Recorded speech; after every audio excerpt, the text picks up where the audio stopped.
transporter des mécanos et matériel. Et cet avion a reproduit cet avion cargo. D'ailleurs, marqué Blue Angels sous la verrière. Et c'est le plus gros avion présenté aujourd'hui à Yverdon-les-Bains de Lockheed Hercules. C'est un avion de transport tactique à décollage et atterrissage court. Et le C-130 a effectué son premier vol en 54 déjà. Pour devenir en quelques années un des principaux appareils de cette catégorie au service de monde, a trouvé des débouchés sur le plan civil. Présente un plancher bas, facilite le chargement et une soute pressurisée. Un train d'atterrissage tout-terrain qui lui permet d'atterrir sur des terrains en herbe. Cet avion peut transporter 11,3 tonnes de matériel ou 92 hommes de troupes ou encore 64 parachutistes. Il est propulsé par 4 turbos Allison de 4050 chevaux et sa vitesse est de 612 km/h. Vous avez la maquette de cet appareil qui passe devant vous maintenant. 4 moteurs.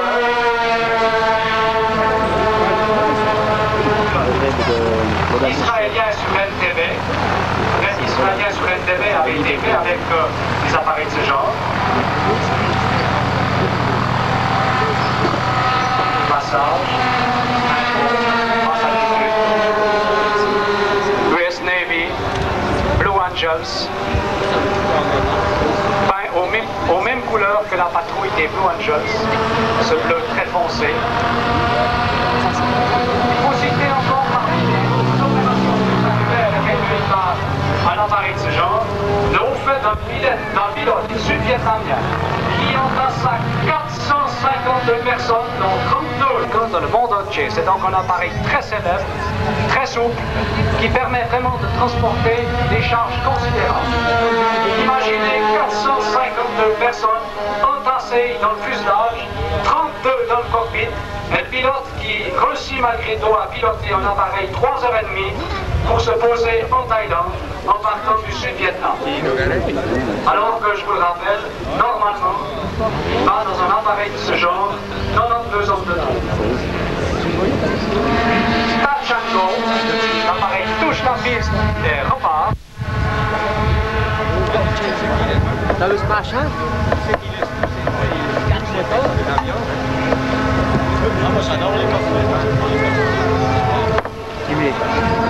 Aimé, t'as vu le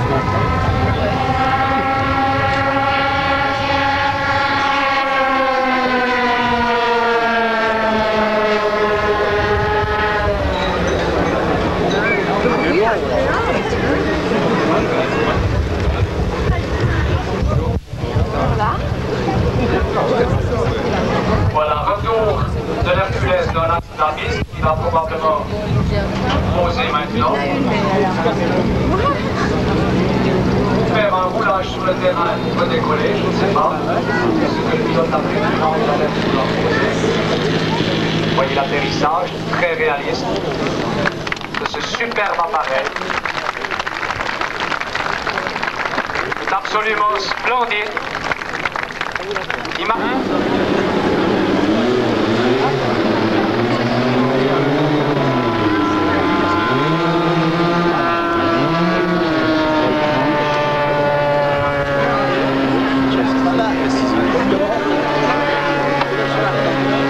Cm, c'est fabuleux, mais venir à quelques centimètres du sol, comme Oswald va le faire tout à l'heure, c'est incroyable. Et vous le verrez, l'hélico est déjà sur le dos. Vous voyez qu'il se pilote tout aussi bien sur le dos qu'en position normale. Oswald va venir se rapprocher du terrain. C'est fabuleux. Et comme il a vu qu'il y avait un petit poil d'herbe qui n'avait pas été bien fauché, avec le rotor de son hélicoptère, il va venir enlever ce petit poil d'herbe qui gênait au décollage tout à l'heure. Attention. Voilà. Il y en a encore un là. Toujours plus bas. Voilà, merci. C'est très bien, Oswald. Et on l'applaudit, c'est extraordinaire. Alors la prochaine fois que la tondeuse est en panne, On embauchera Osman, comme ça on pourra faucher le terrain quand même. C'est incroyable, mais c'est vrai, vous l'avez vu, vous pourrez le dire demain. J'ai vu un hélicoptère voler sur le dos. Et j'ai vu... Bon, vous savez, ces deux modélistes, ils n'en sont pas à leur coup d'essai. Ils ont déjà planté de nombreux hélicoptères. Il arrive parfois que même en démonstration, on se trompe dans la manipulation d'un interrupteur. Et parfois, malheureusement, c'est le crash. Vous l'avez vu aujourd'hui, c'est le premier crash. C'est bien malheureux, mais c'est ainsi. Ne pensez pas que ces deux amis modélistes soient découragés pour autant. Ils en ont l'habitude. C'est souvent quand l'hélico a des problèmes, des plantés. Alors vous pouvez vous vanter d'avoir vu un vol d'eau, un très beau vol d'eau, bien maîtrisé, mais malheureusement, une plantée toute minute. C'est elle qui décolle maintenant.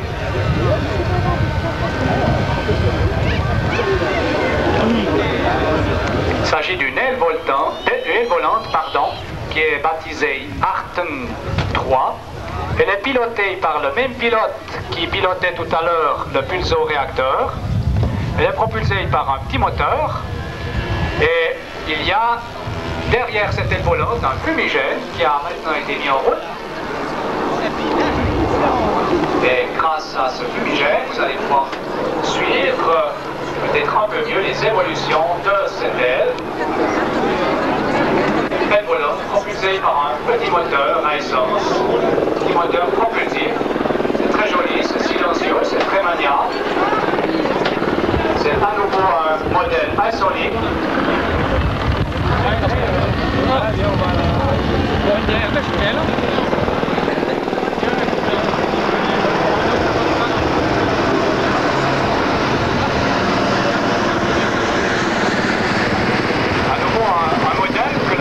Pas souvent, on n'a pas l'occasion de voir tous les jours. Présenté aujourd'hui, hiver dans les bains. Le Arc 3, piloté.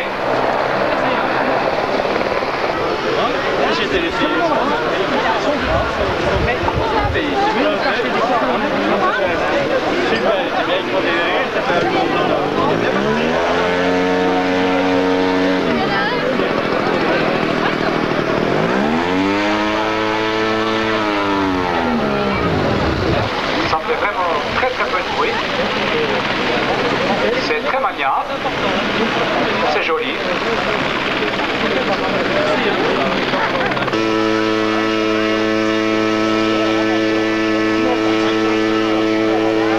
Voilà, j'ai demandé au pilote, à mon ami modéliste, Frédéric, tiens, je vous le rappelle depuis l'Allemagne, de poser son aile pour laisser la place.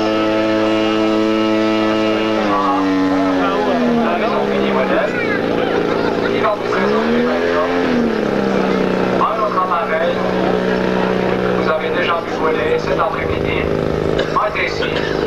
On en a plusieurs, on vous les présente tous.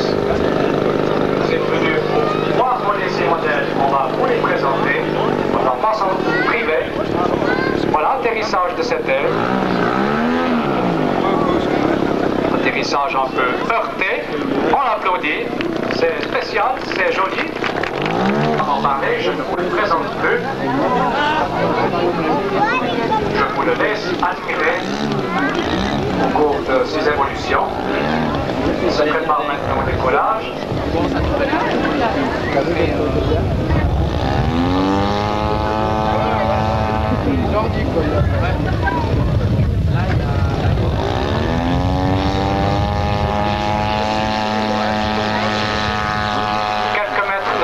Et tout de suite ça décolle. On rentre le train.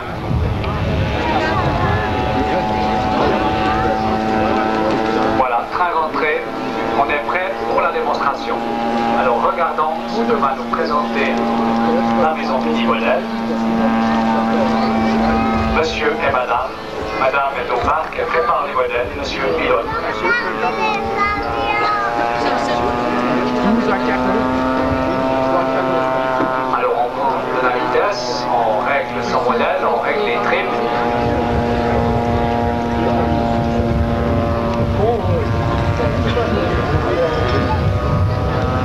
revient vent arrière dans l'axe de la piste et on fait un passage plein pot. Suivi d'une montée avec un virage très très serré. Un tonneau 4 facettes.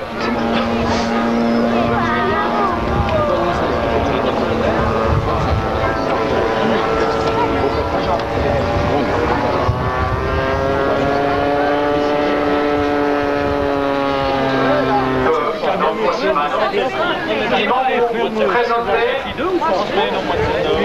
l'hérissage du D6.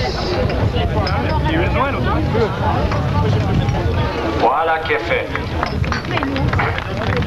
Bravo, c'est le 3 ou 4e appareil de la maison Fini Modèle, je ne sais plus. Le remorquage derrière un avion. Alors, on met devant un avion, un Pilatus, un Vipère, ou n'importe. Ici, je crois que c'est un Vipère. Alors, un Vipère ici. Derrière, on met un planeur, entre les deux, une corde de remorquage. Et le planeur suit son remorqueur pour la prise d'altitude.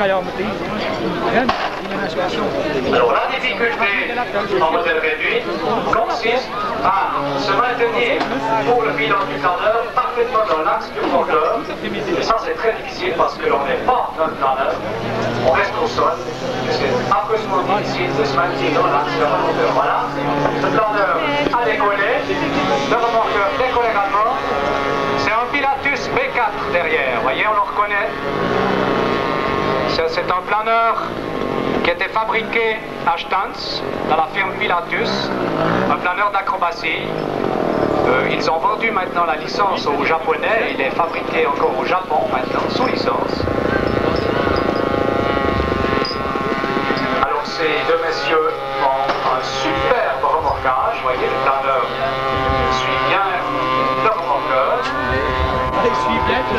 Imaginez la difficulté pour ces deux pilotes de se maintenir parfaitement dans l'axe et à bonne hauteur. Et les pilotes dans leur grandeur qui se font remorquer apprécieront d'autant plus la difficulté. Les deux pilotes là sont au sol et ils doivent juger la distance d'altitude. Et ils réussissent parfois fort bien.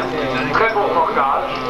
Vous pourrez les applaudir quand ils poseront. C'est très beau ce qu'ils nous font là. Vous voyez, ça monte tout gentiment. Et à une altitude jugée suffisante, le pilote du planeur peut se décrocher absolument quand il en a envie du câble de remorquage.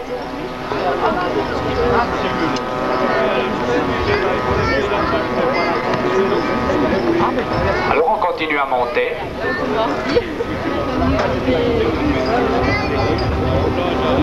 Ça c'est ce qui s'appelle un remorquage parfait. Voilà, le planeur s'est décroché. Alors ce planeur, c'est un planeur de voltige. Il est fait pour faire de l'acrobatie, il ne va pas s'en priver, il commence par faire un tonneau. Il sera suivi d'un looping, bien entendu, non, c'est un renversement.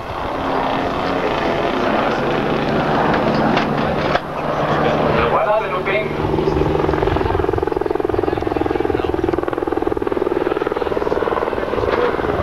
Regardez ça. Alors naturellement, la voltige en planeur nous fait perdre beaucoup d'altitude. Le planeur arrive très vite au sol. S'il avait voulu, ce modéliste aurait pu chercher des courants thermiques et rester longtemps en l'air. Passage plein pot sur la piste.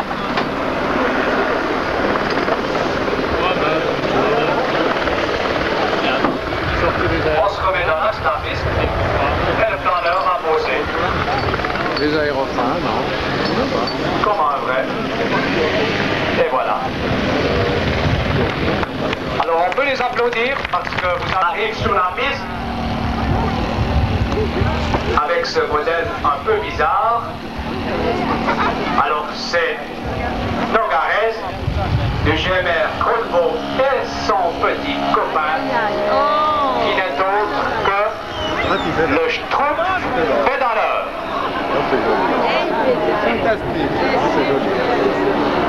Alors regardez bien, c'est un Schtroumpf sur un vélo. Pour faire avancer le modèle, il faut que le Schtroumpf pédale, c'est ce qui fait tourner l'hélice. Alors, plus je pédale moins vite, moins j'avance plus fort, c'est bien connu. Et vous voyez le petit Schtroumpf qui pédale, qui pédale, qui pédale. Oui, mais dis-moi la casquette. Et qui fait sa petite démonstration à Yverdon-les-Bains. Alors il est un peu téméraire ce Schtroumpf.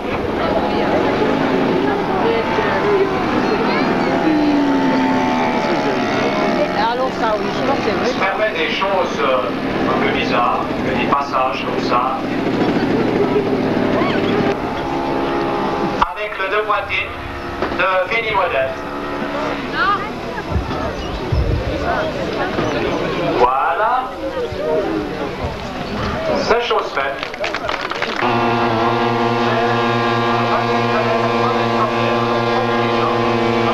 La dernière minute, elle est déjà maintenant vers un vol en hélicoptère.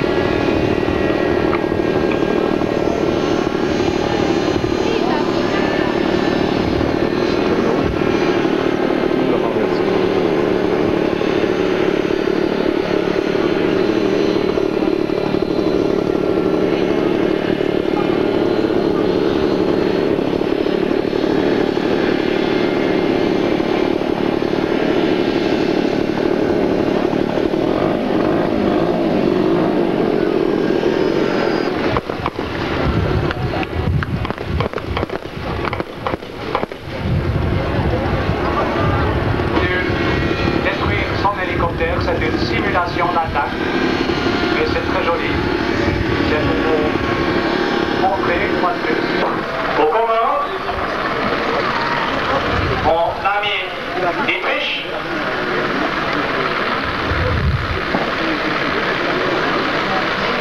va nous présenter maintenant son bipulso-réacteur, et c'est ce qui va propulser l'avion sur sa rampe de lancement, et tout de suite, dans quelques mètres, l'avion atteint une vitesse suffisante pour lui permettre de poursuivre son vol. Tourne l'élastique, crochez maintenant l'élastique qui est tendu à mort sous le fuselage. C'est parti.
aurait pu s'appeler Maverick le rebelle, son nom, tout simplement, Éric Rantais.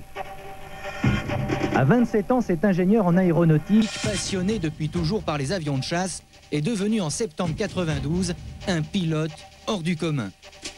Tous les week-ends ou presque, Éric Rantais se rend sur l'aérodrome de Melun-Villaroche pour prendre les commandes du plus petit biréacteur du monde.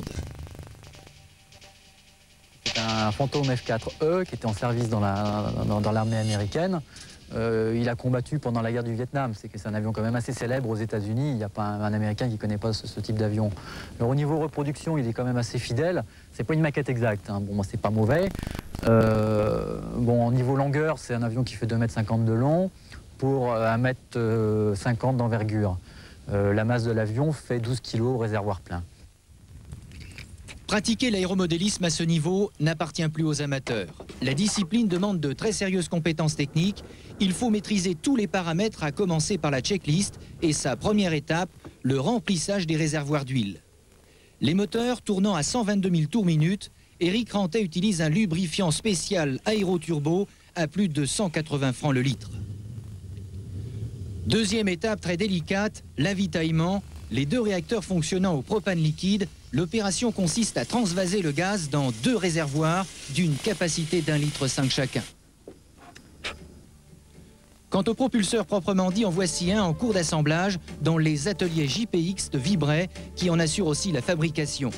Constitué d'un compresseur centrifuge, d'une chambre de combustion annulaire et d'une turbine en alliage réfractaire spécial, le Nano T240 est en fait la copie simplifiée du réacteur monté sur les anciens Fouga Magister de la patrouille de France. La checklist étant bouclée, le train d'atterrissage verrouillé, tout est OK pour la mise en route des turborecs. La première chose, c'est la mise en rotation du moteur à l'aide d'air comprimé. Ça permet de tourner environ de 20 000 tours pour avoir une vitesse de rotation suffisante et une aspiration suffisante. La deuxième étape, c'est faire des étincelles par une petite bougie dans la chambre de combustion. Et la troisième étape, c'est l'ouverture du gaz. Donc le gaz arrive dans la chambre de combustion, s'enflamme par l'intermédiaire de la bougie et ensuite est évacué dans la tuyère. À la sortie des réacteurs, les gaz d'échappement grimpent à 600 degrés. Le niveau sonore hyper réaliste des turbines délivre 72 décibels. Le rêve a désormais les pleins pouvoirs.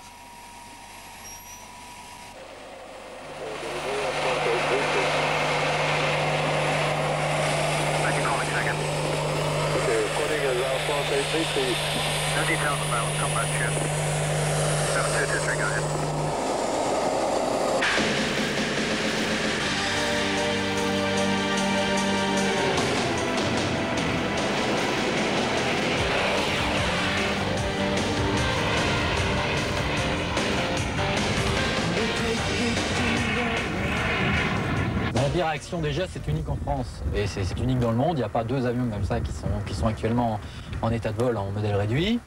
Donc c'était un petit peu déjà relever le défi de faire un biréacteur, déjà un monoréacteur au départ, un biréacteur par la suite.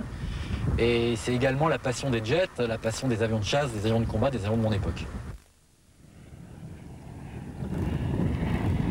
Chronomètre en main, l'autonomie en vol est de 7 minutes pas plus. Chaque moteur digère en effet 1 mètre cube d'air toutes les 10 secondes.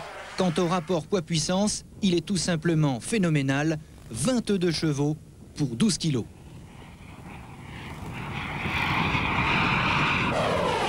A-t-on pour autant l'impression de véritablement piloter un avion de chasse? Éric Rantais répond sans hésiter par l'affirmative.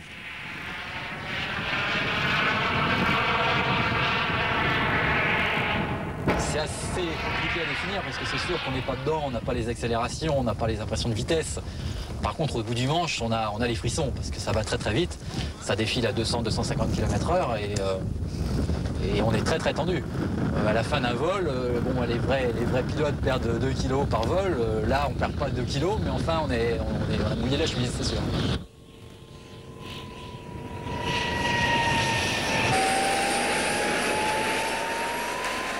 Aujourd'hui, Éric Rantais se considère comme un professionnel de la micro-réaction.